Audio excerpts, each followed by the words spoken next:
नाज़रीन अस्सलाम वालेकुम। आपकी मोहब्बतों और चाहतों के साथ लियाकत नवाज मलिक हाज़िर खिदमत है। काफ़ी दिन गैर हाज़िर रहा, जिसके लिए माफ़ी का ख्वास्तगार हूँ। नाज़रीन, जिस महफिल में आजकल जाएं, चाहे वो कनाडा में हो, अमेरिका में हो, कहीं सोशल गैदरिंग हो, तो सवालात यही होते हैं कि पाकिस्तान की जो सियासत है वो किस नहज पे जा रही है। अब समझ नहीं आती कि इस बारे में हम क्या कहें, क्या करें। लेकिन अगर हम तारीख़ का थोड़ा सा मवाजना करें, 1947 में पाकिस्तान बनता है। जो कायद आज़म मोहम्मद अली जिन्ना बानी पाकिस्तान ने command and staff college Quetta में जो खिताब किया,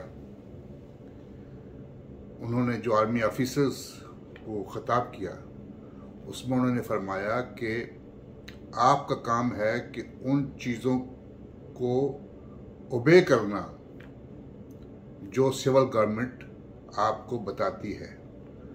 पॉलिसीज़ बनाना सिविल गवर्नमेंट का काम है और आपका काम है उन पर अमल दरामद करना।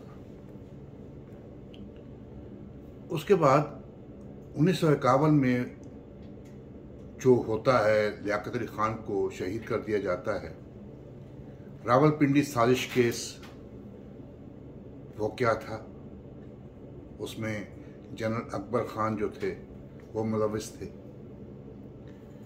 उसके बाद 1954 में जब अयूब खान साहब, ये बताता चलूं कि अयूब खान साहब यूनिफॉर्म में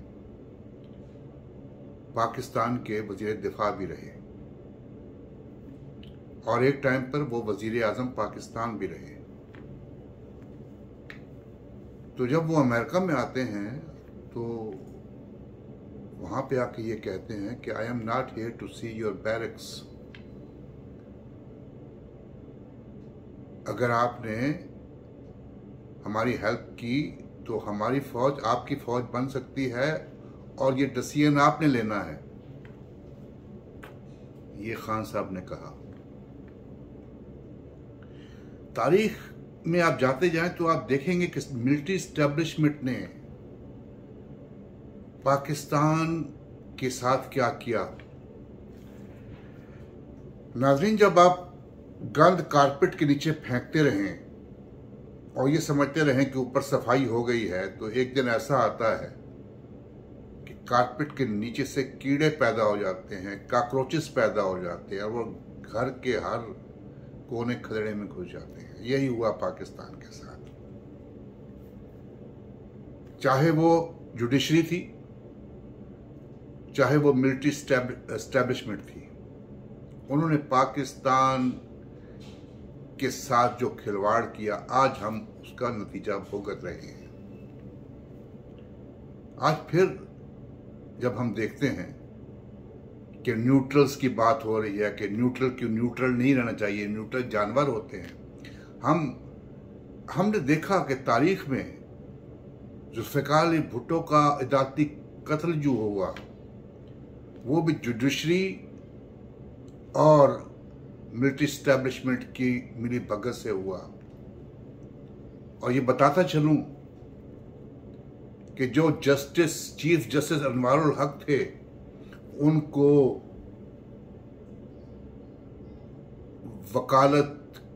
उनके पास वकालत की डिग्री भी नहीं थी, उनको अलफ बे भी नहीं मालूम थी कानून की। वो इंतज़ामिया के शख्स थे और इंतज़ामिया से वो जनरल ज़िया ने उनको chief justice of supreme court बनाया था। उनका अदालती निज़ाम से कोई ताल्लुक़ नहीं था। बहरहाल उस वक़्त इंतज़ामिया और अदलिया जो है ये एक थे और इंतज़ामिया से भी अदलिया में लोगों को अपॉइंट कर दिया जाता था। इसी तरह जनरल जो अनवारुल हक थे, उनको चीफ जस्टिस बना दिया गया। भुट्टो साहब का अदालती कत्ल हुआ। उसके बाद मोहतरमा बेनज़ीर भुट्टो साहबा की जिस तरह हुकूमतें उल्टाई गई, मियां नवाज शरीफ की हुकूमत उल्टाई गई, किस तरह IJI बनी, किस तरह इमरान खान साहब का जो धरना जो तरतीब दिया गया जनरल शुजा पाशा उन्होंने किया। तो हर जगह पे मिलिट्री इस्टेब्लिशमेंट ने अपने हाथ को ऊपर रखा और ये हमारे सियासतदानों का कसूर था कि वो उनके हाथ में खिलौना बनते रहे। हर पार्टी ने, जो भी पार्टी है पाकिस्तान की, वो मिलिट्री इस्टेब्लिशमेंट के हाथों में खेलती रही। एक पार्टी थी पाकिस्तान पीपल्स पार्टी, जिसने कोशिश की कि मिलिट्री इस्टेब्लिशमेंट के साथ जो है वो इस किस्म का ताल्लुक ना रखे कि उन पर ये मोहर साबित हो जाए कि ये मिलिट्री इस्टेब्लिशमेंट के साथ मिले हुए हैं। तो उसका हाल क्या हुआ उनका। आज हम दोबारा मिलिट्री इस्टेब्लिशमेंट को सियासत में खींचने की कोशिश कर रहे हैं। नाज़रीन, मैं आपको बताता चलूं कि ईस्ट पाकिस्तान की अलहदगी,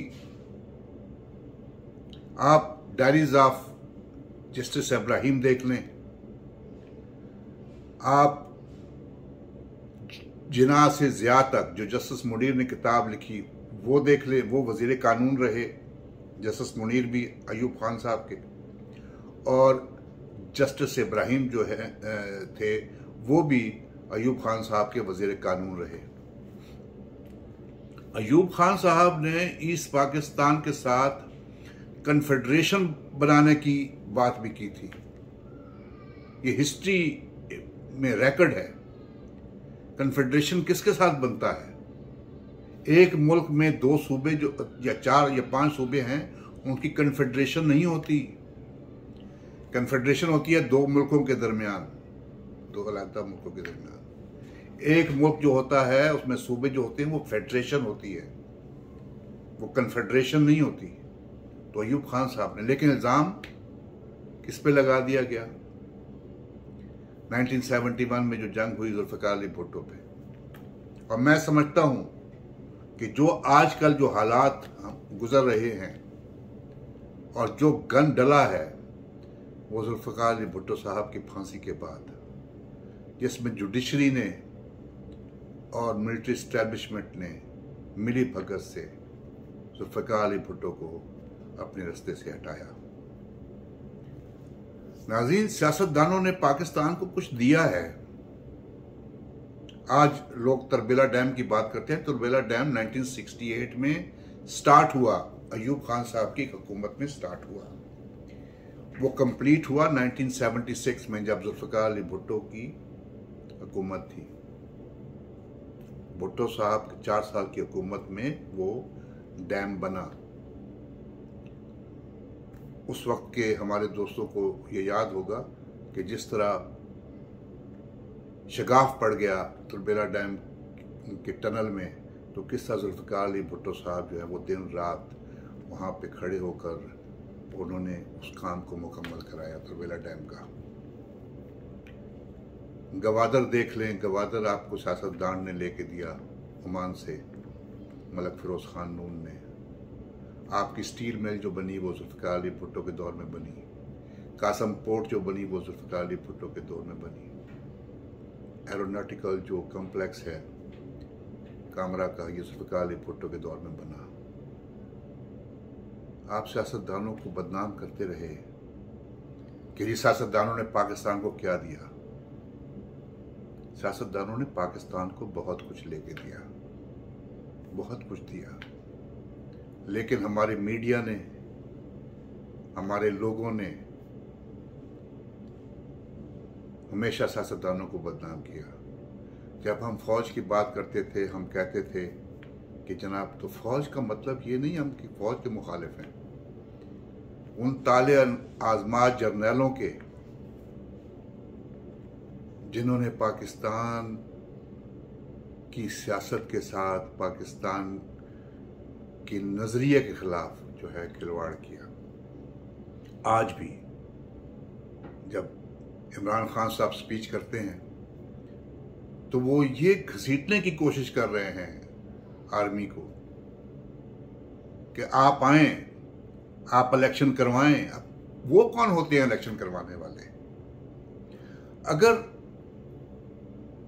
ये आजकल जो हुकूमत इत्तेहादी बनी हुई है, इन्होंने एक लीगल तरीके से, आईनी तरीके से आपकी हुकूमत ख़त्म की, और ये हक है इनका कि वो आइंदा जब तक उनके पास 172 बंदा है, 172 MNAs हैं, वो उस पाकिस्तान पे हुकूमत करने के हकदार हैं। हाँ, आप असम्बली में आए, आपके पास 130, 33, 40 लोग हैं, आप आए असम्बली में, इमरान खान साहब आके आप अपोजिशन का किरदार अदा करें, और वो जो इत्तेहादी जो आपके साथ थे वो दोबारा आपके साथ आ सकते हैं, आप लीगल तरीके से दोबारा। लेकिन अगर आप मिलिट्री एस्टेब्लिशमेंट के